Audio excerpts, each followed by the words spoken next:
Hello and welcome to Shaw Spotlight. I'm Patrick Mitsuing, coming to you from Fort Normandeau in Red Deer, Alberta, Treaty 6, Treaty 7 territory. To start things off, we're going to go to a prayer as we head over to Lake Athabasca in northern Alberta, Treaty 8 territory.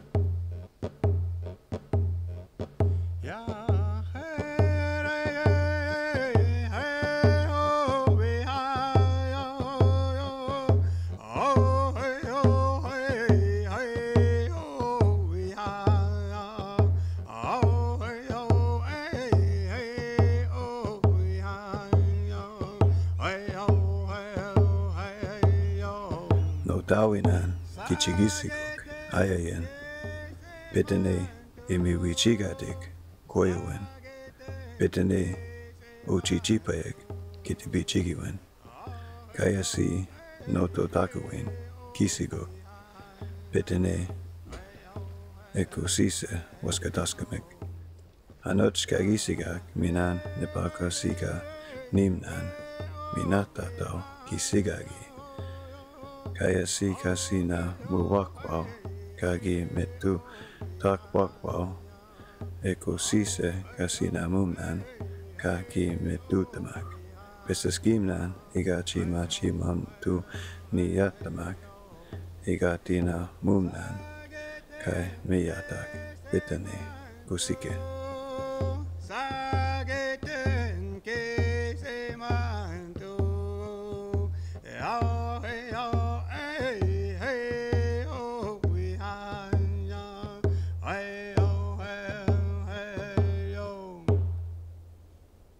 The Witness Blanket is a powerful art installation created by master carver Carrie Newman to recognize the atrocities of the residential school era. This art piece was created by gathering hundreds of items from residential schools, churches, government, survivors, and cultural sites across Canada. A true-scale reproduction of this art piece will be traveling around Vancouver Island and soon across all of Canada, while the original is undergoing conservation at the Canadian Human Rights Museum in Winnipeg.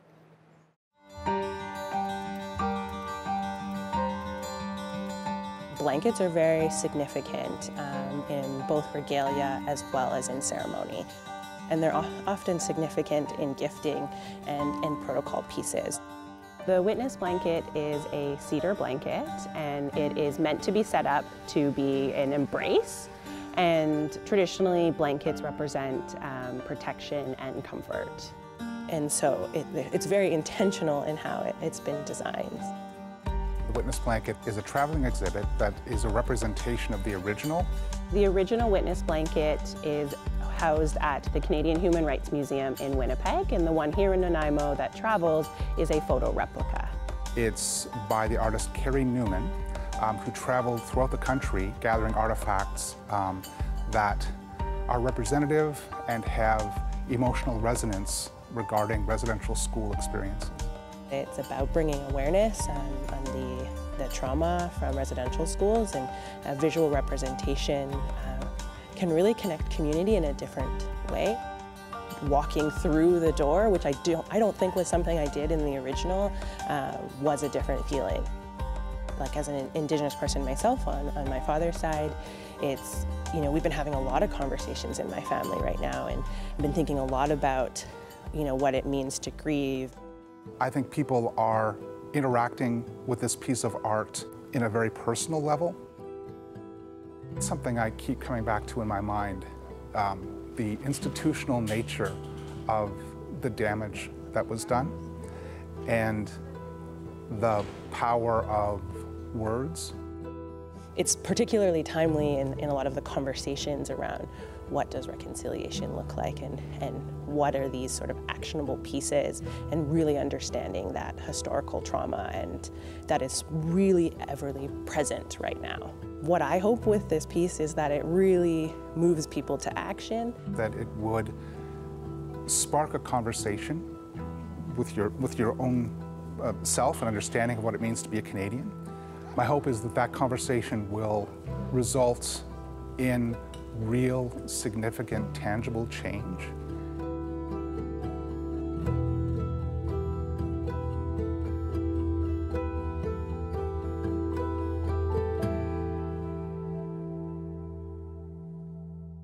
Mobile outreach for the vulnerable isn't something new, but for Campbell River, it is. Whether helpless or homeless, Leanne and the Moose, with help from local government agencies, are coordinating health services for those who need it most. If the world had more Leannes, what a wonderful world this would be.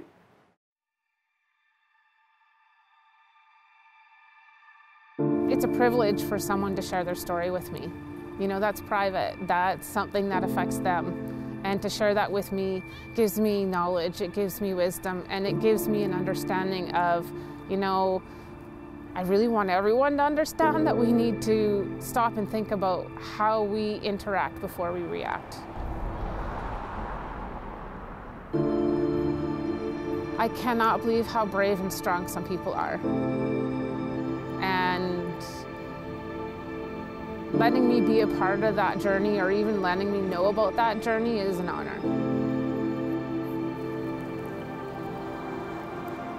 You hear stories about generational trauma, and you can never fully understand it. Even when you hear the story, you can't fully understand it.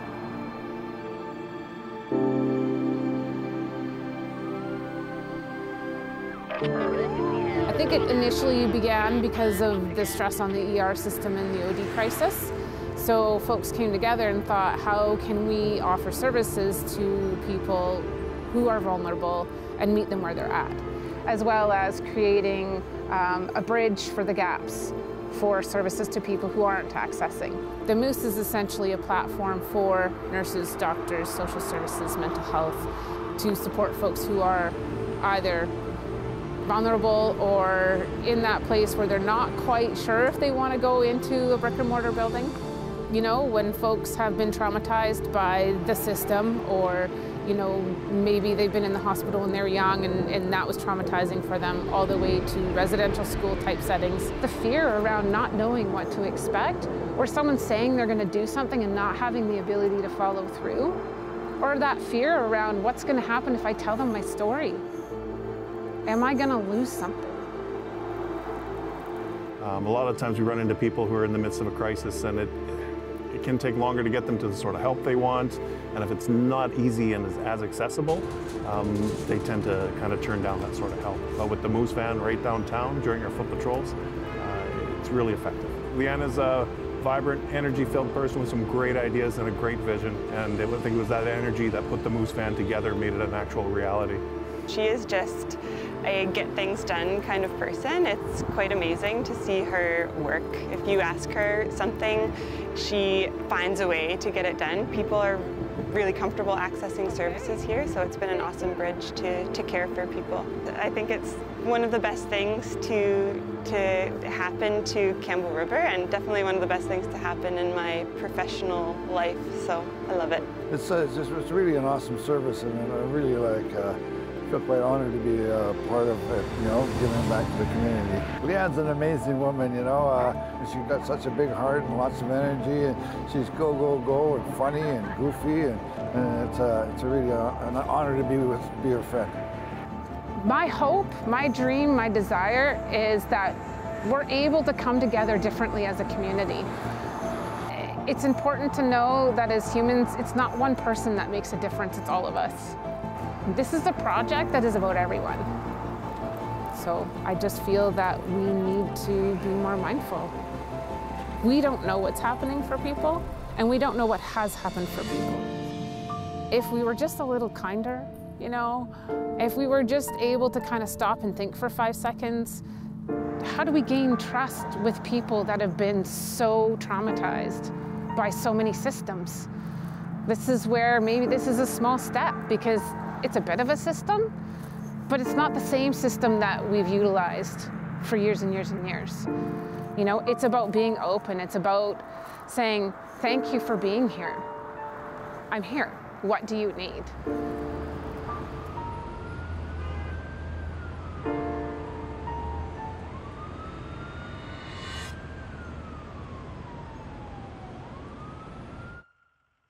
As the narrative continues to take place, it's important that we open up our minds and our hearts to keep the conversation going. But for some, it's taken generations to find their voice. I want people to know that in their life, as we go along in this crazy world, that there's at least one person out there that gets them and understands and can relate, and that everything will be just fine and okay. And even if their life is troubled, or if they are down, or even if they're happy, that you have one person out there that's rooting for you, that's on your team, that's on your side. And that's me.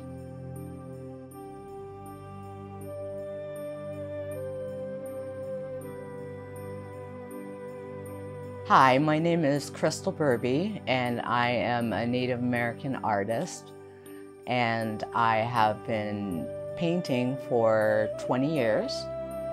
I am self-taught, and I like to work with acrylic paint.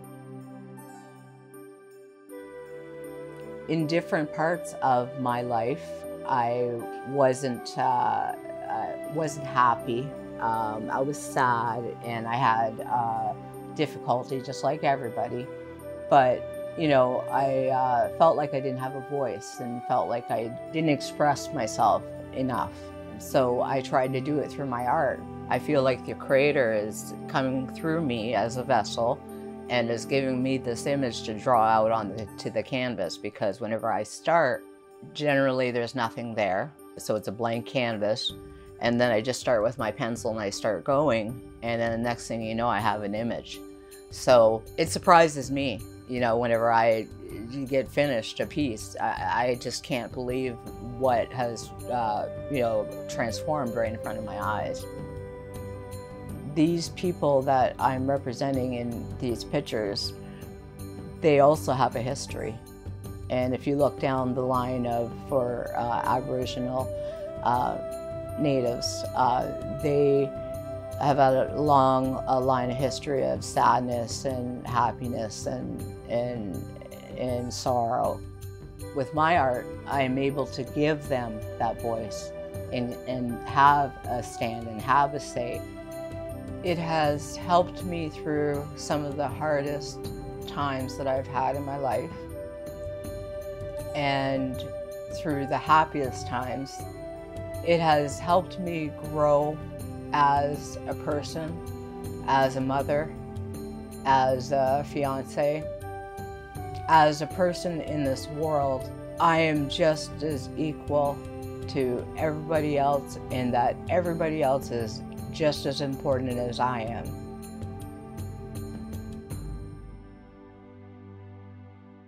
Across the country, many First Nations communities are still without good, clean drinking water. Two ladies from Northern Ontario embarked on a journey to raise money for this cause.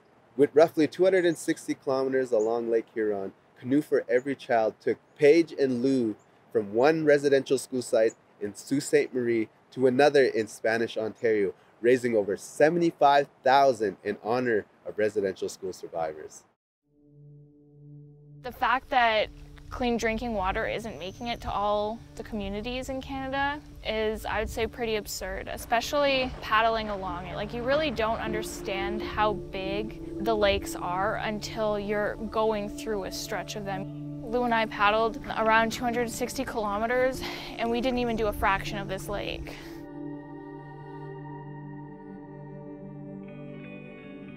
Canoe for Every Child was an initiative that my friend Lou and I started because we wanted to just do something in response to all of these grave sites that are being found at former residential schools. Immediately my canoe came on my mind, and I don't know if that's just because I get a lot of clarity in my life when I'm on the water. Following my canoe was Paige. She came on my heart right away. I met Paige when she was 8 or 9 years old, and to think that if she had been born in my generation even, she could have gone to a residential school. And it just killed my heart to think that. I've been hearing from a lot of people, you know, if you want to show that you care, then help us get clean drinking water. We partnered up with Water First to raise money for clean drinking water for Indigenous communities, to raise 50 cents for every child that was estimated to attend residential schools in Canada. So that's $75,000 for 150,000 children. We decided that we would take my orange canoe and paddle along Lake Huron from the Shingwak residential school site down to Spanish residential school site. It will take us roughly, we think, 2 weeks. It was about going on a journey of remembering and honoring people who have suffered far greater than I could ever imagine. And that first day was filled with so much joy in both my heart and Paige's. Thank you so much, guys, for getting soaked and being here. Paddling with pouring rain before would have been like miserable to me, but there was just this real sense of like peace and joy as we paddled. Yeah. We had an amazing day. We had so much fun bailing out the canoe and everything like that. It was honestly a perfect day to start the paddle. We were visited by an eagle almost every day, which in the Anishinaabe community is considered a blessing. Some of the teachings we got along the way from various people in different First Nations communities were so insightful when it came to just understanding the water and understanding what we were doing even. But the journey itself was, I mean, it was breathtaking. It was mind-boggling to paddle by, you know, certain scenes that were just, it felt like it was from a movie. Like, it was just, like, Ontario is so beautiful. Lake Huron is beautiful. We had a lot of amazing people join us on the paddle. It was incredible, and the people we met, there are some really beautiful humans, and that was super encouraging too. I feel really honored to have been able to do it.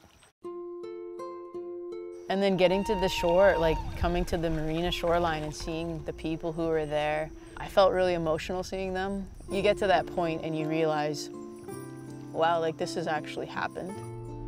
But then that walk from the marina to the school, I had never been to the Spanish residential school site. The ruins of that just kind of felt super eerie. I felt pretty emotional for like the first time that trip, just to think about the children that went there, that had suffered through all that, and to be standing there in front of it all. It kind of reminded me, like, you know, this is real. I don't know how much a paddle changes anything. I don't know if it really does, as much as hopefully makes people aware that change needs to happen. I'm really happy that we met our goal, $75,000. It's really just like a small thing in the one of many issues that Indigenous Canadians face.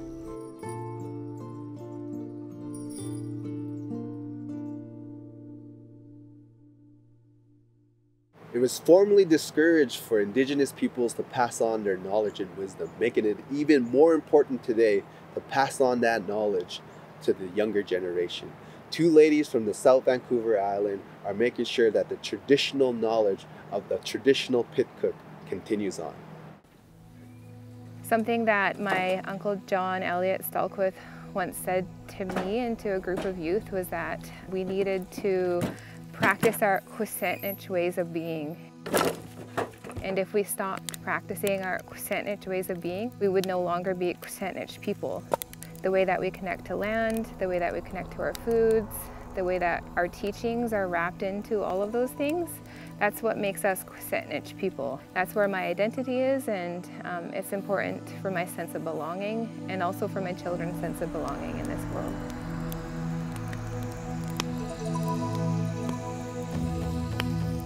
A pit cook is a traditional method of cooking food underground. One of the traditional ways of cooking Kwetlal camas. Our traditional starch in the territory, so camas is a bulb of a flowering plant.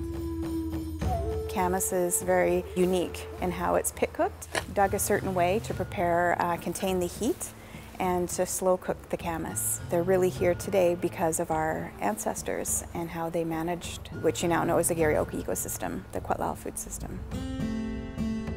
Typically you would harvest greenery the day before you would have a pit cook. In our territories we use salal, fern, and different types of algae.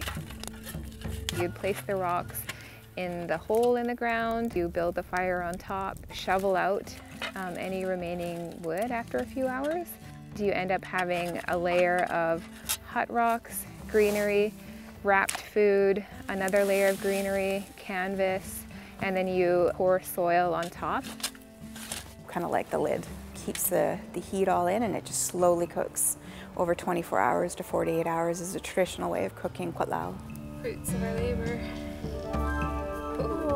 Cheryl has really inspired me to want to learn more about camas. It was something that wasn't familiar to me. She's somebody who's advocated for it for years.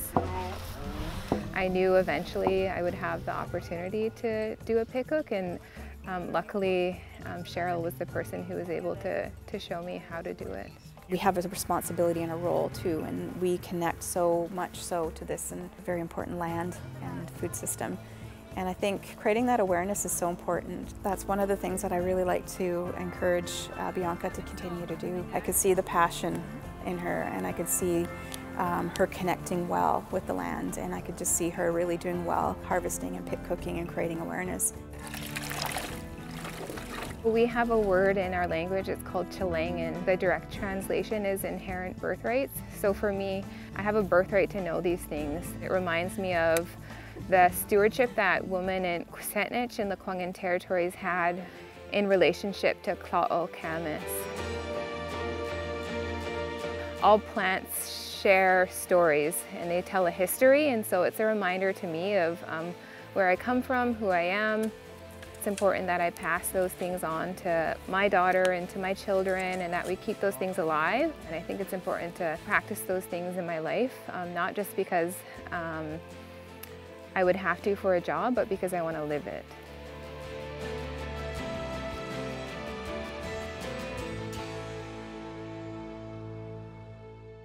The language of the totem pole is a language of symbolism. Each part of the totem pole represents either an important event that happens in one's life or a cultural worldview of the West Coast Indigenous peoples. Taking part in carving one of these poles could be a very deeply spiritual experience. For one pole in particular being carved in Vancouver Island, it has been life-changing for those involved.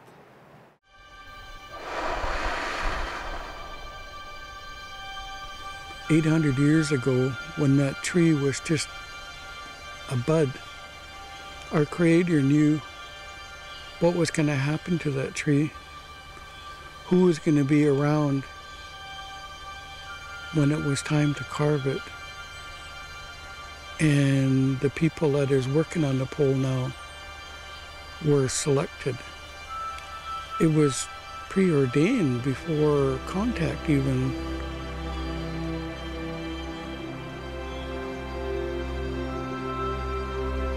Preordained, chosen, selected by the Creator. Powerful words to describe a cedar tree, but words that capture the reverence of these West Coast artists as they carve this tree, creating a totem pole that, when it's done, will symbolize the revitalization of Indigenous languages. It's not just a pole, it's a monument, because we had lost everything, and the language was one of the things that we could call our own. But this pole, this cedar, had its own story to tell. A story that shaped those who worked on it even as their hands shaped its face. Decades ago, it fell, hitting the earth so hard it was broken by the impact.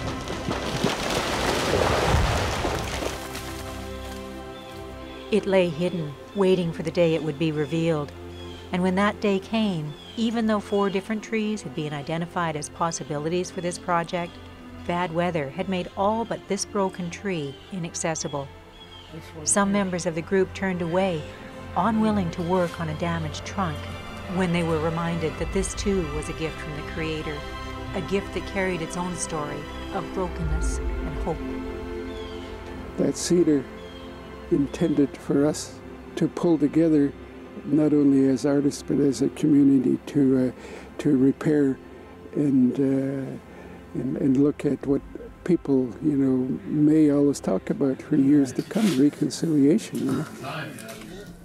It's no easy task to repair a tree or a community.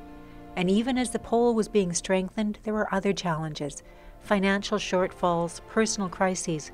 But somehow the pole kept crying out to be heard, drawing people in, insisting that what was broken needed to be mended. I had this army of conscripts working from the community, and they just started to work. That's what it ran on. It was like integrity or honor, respect. So it transformed all of us, and it's transforming our community and the people of Port Alberni to look at things differently. There's still work to be done on the pole before it's fully awake, but the message it's waited so long to bring is already being heard. And because so many hands have worked on it, the artist's story, a story of respect and equality and humility, has taken on an even deeper significance. We look at our 10 relatives, from the sky, the moon, the stars, the sun, the wind, the mountain, the rivers and the lakes, the land, the sea. The 11th being the earthquake will tend to remind you and I, how very, very small we are in this universe, in this world. We're taking some power back, albeit benign power as the world understands it, but we're making a statement about who we were to ourselves. That cedar, has become part of what we had to repair. We're all growing together at the same rate and starting over. Despite all that we went through, the Creator is still taking care of us by the tenderness that He took with that 800-year-old tree.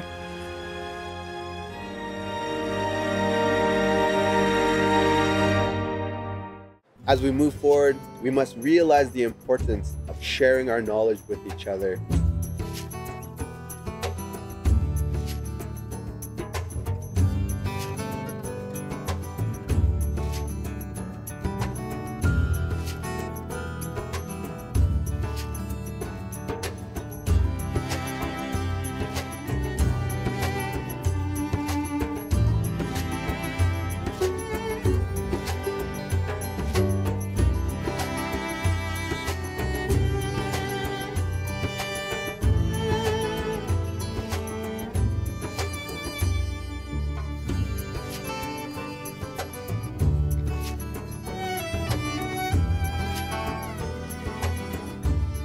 We need to keep the conversation going by learning and sharing with each other. Thanks for watching.